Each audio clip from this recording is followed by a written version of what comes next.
Hello there. Thanks so much for joining me today. I'm Colleen Klimczak. I'm an organizational and productivity coach and a certified professional organizer. I own Peace of Mind Professional Organizing, LLC. Since 2003, I've been helping my clients live better lives through organizing and organizational and productivity coaching.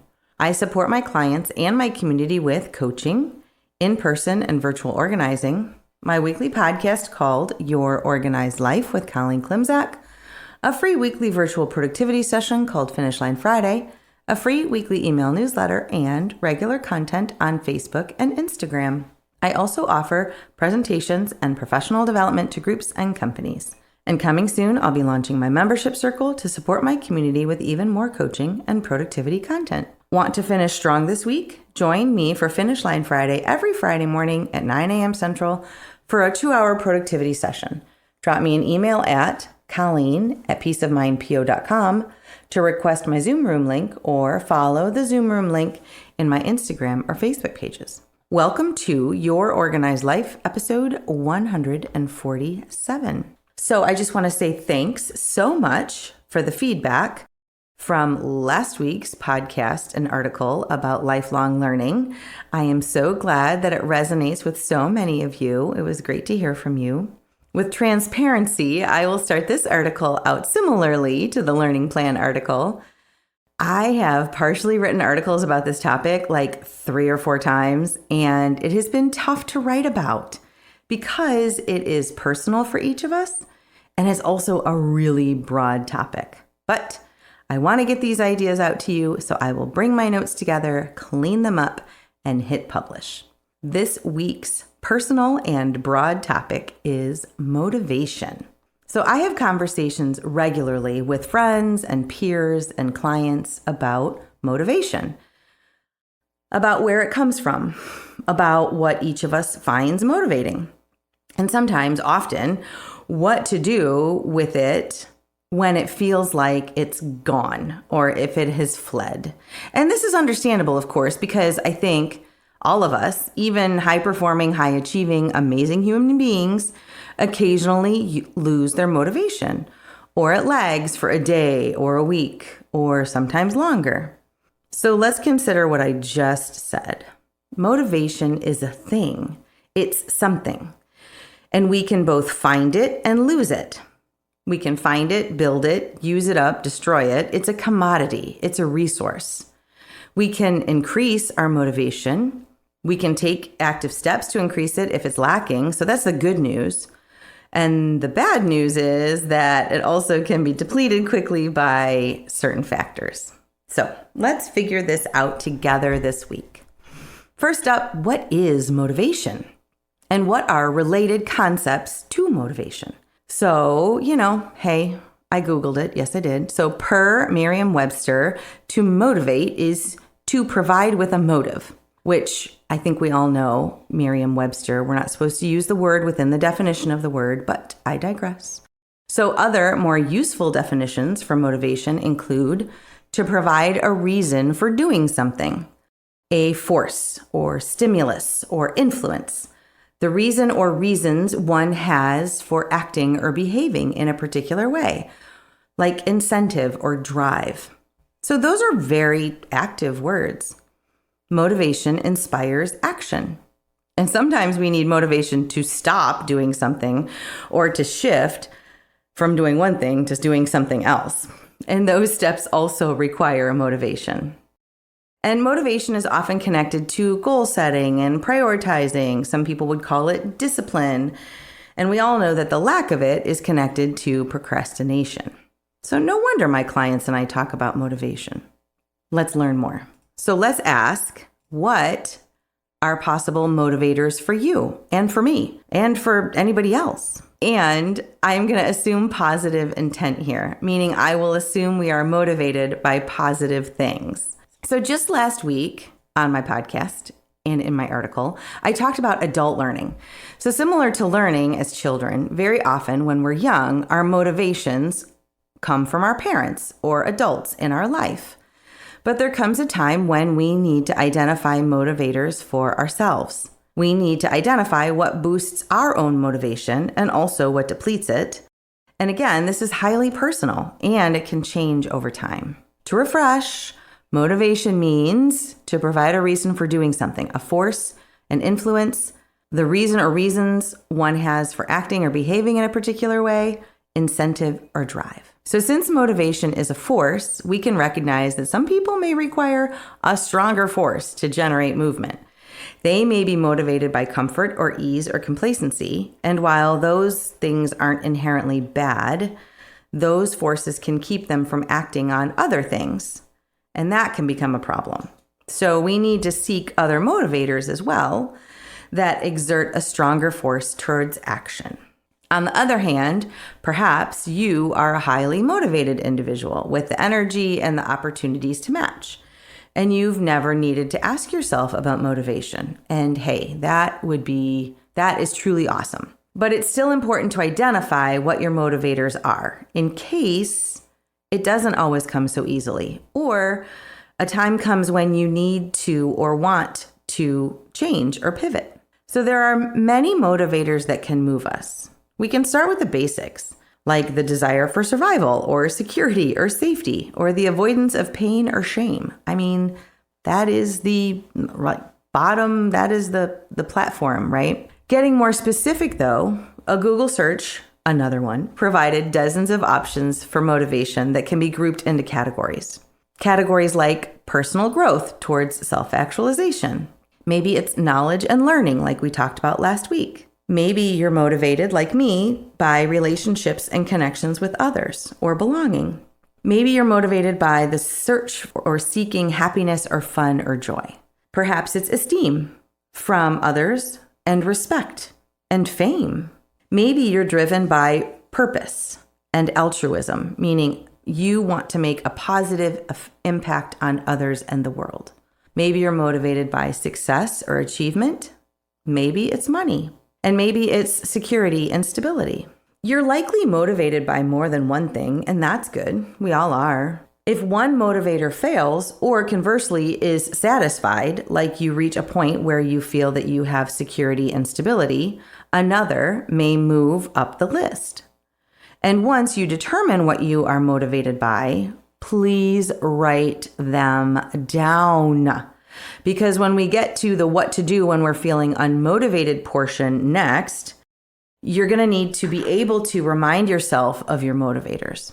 Because, hey, sometimes we get distracted. Sometimes our brain is so busy doing the work that we forget the motivation for the work, or we need to recommit.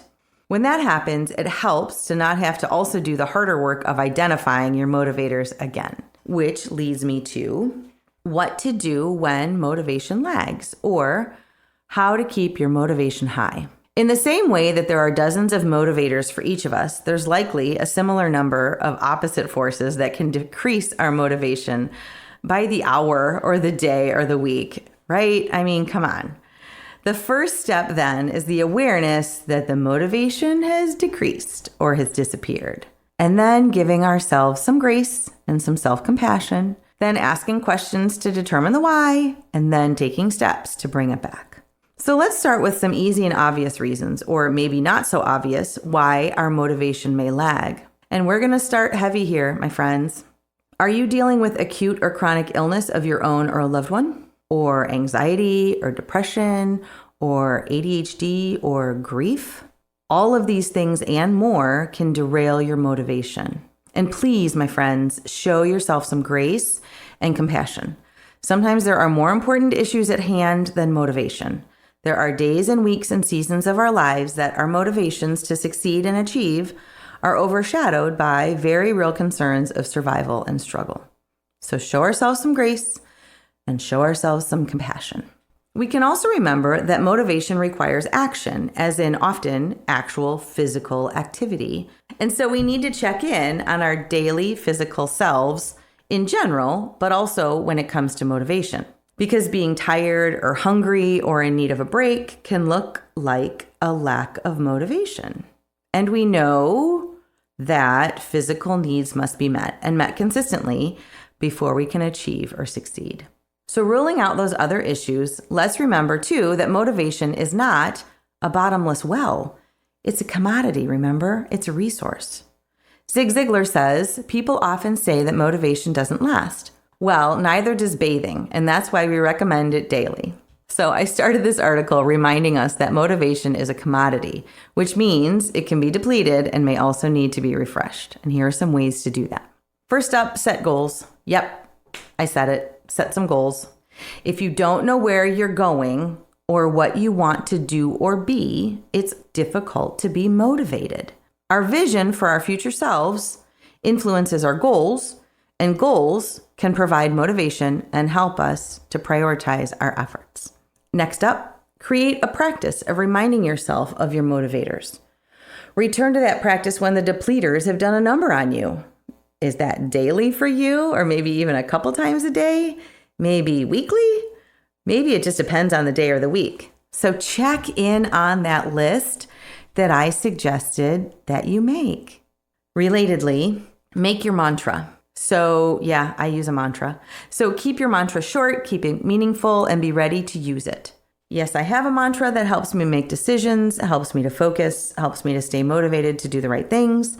My mantra is in service to God, family, community, and humanity in that order. I am going to leave you to pick up your own. That's perfectly fine.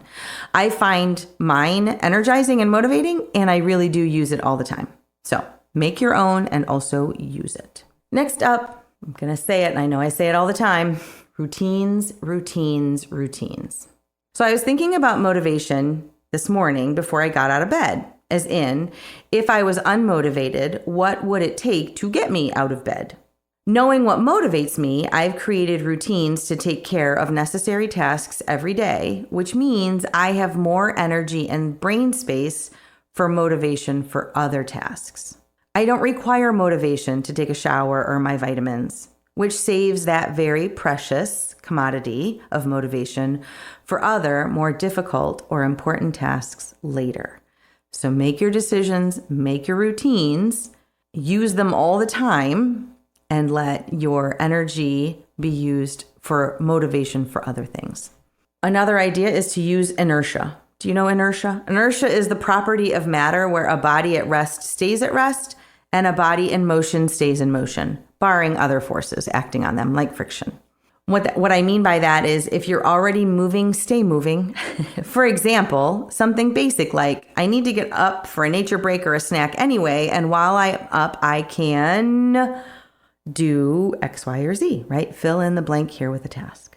So sometimes that's what we need. Use inertia. We can also try habit stacking.